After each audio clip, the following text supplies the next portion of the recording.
Sorry about that, folks. Just making sure I get a good angle there, a good picture. Uh, I want to give you a little bit of WWE, but mostly TNA news. Now, the small WWE news is this. Apparently Hulk Hogan will be making a return, but probably much sooner than WrestleMania 30.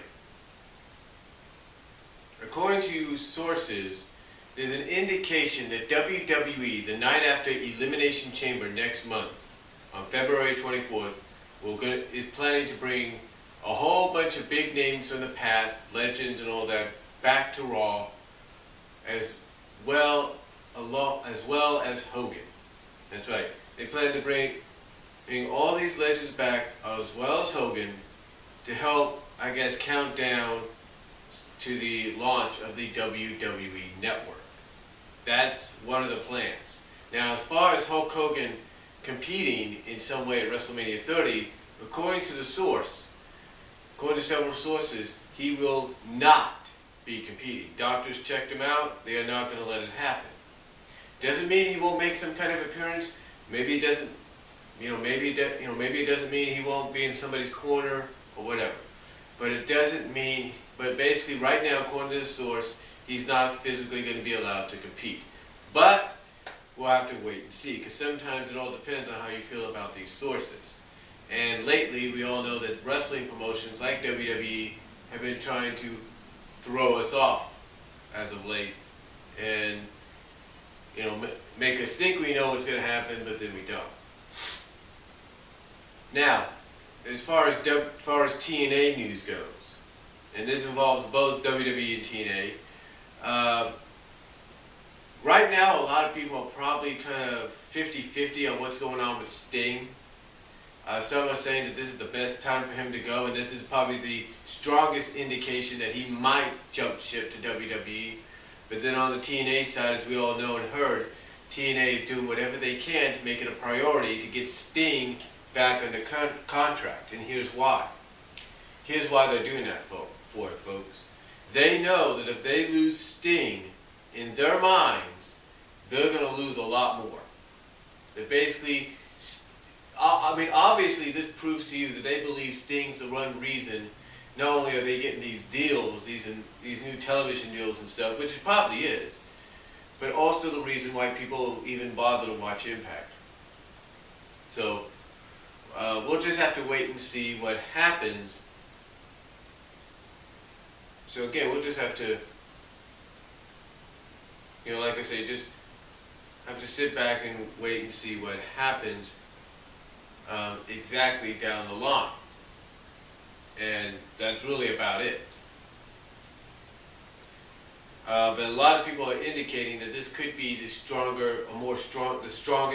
year so far of Sting possibly jumping ship, but we'll have to wait. And now, as far as TNA goes, as we all know, the second part of Genesis is tonight, and hopefully this two-part special pay-per-view thing will come to an end soon. I pray to God. Even Jeff Siegel, the Schleg Daddy's like, said the same thing. This is not a pay-per-view. This is basically just a two-part extension of Impact. That's it. He even said what I said in a video. If you're going to make it feel like a free pay-per-view, get an extra half hour, an extra hour under your belt. There you go. Now, as far as TNA goes, though, one of the things that got introduced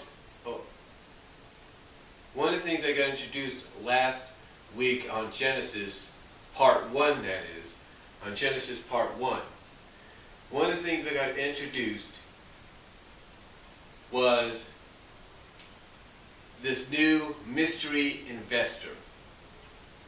Now, a lot of people have been wondering what this means. Well, at first, there were several backstage sources that thought that this, in a way, was kind of a knock towards Jeff Jarrett leaving the company. Now, there's a lot of rumors going around that it might be a former WWE star that might be the investor, and that's all we know.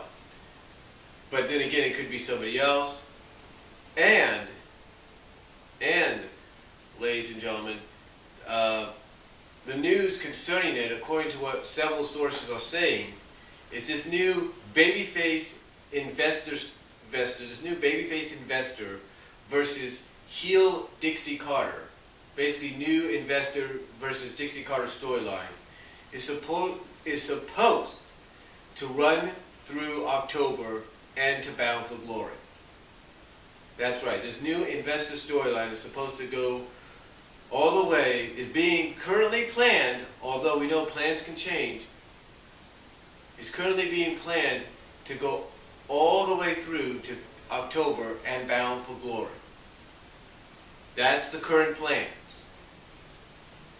So whether we find out who the mystery babyface investor is or not, the current plan is to have all storylines involved within this storyline, this main event storyline, if you will, of the babyface co-owner or babyface investor versus heel Dixie Carter, which obviously is becoming the main event storyline.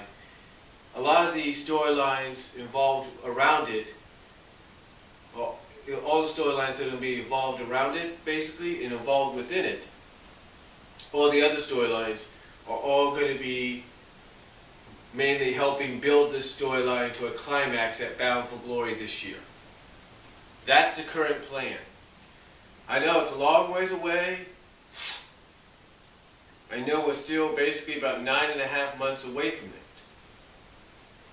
Well, not 9.5 months, but basically 8.5 months away from Bound for Glory. But still, that's the current plan. And maybe this might be, and hopefully maybe this new investor storyline might be something that can really help them generate what I've been saying they need to generate. And that's growth. Financially, roster-wise, attendance-wise, maybe it will help them. Because as I said in my previous videos, and I said in my audio video, 2014 is not starting out so well for TNA, no matter what people say. It's not. So we'll just have to wait and see what happens. And basically that's the plan with this new investor storyline versus Team Dixie or versus Dixie Carter storyline. It's basically it's going to run. Current plans is to have it run to Bound for Glory this year. So that's all I'm going to say on it. Let me know what you guys think of some of the news items I talked about, and give me your thoughts and comments, and I'll talk to you all later. God bless. Take care.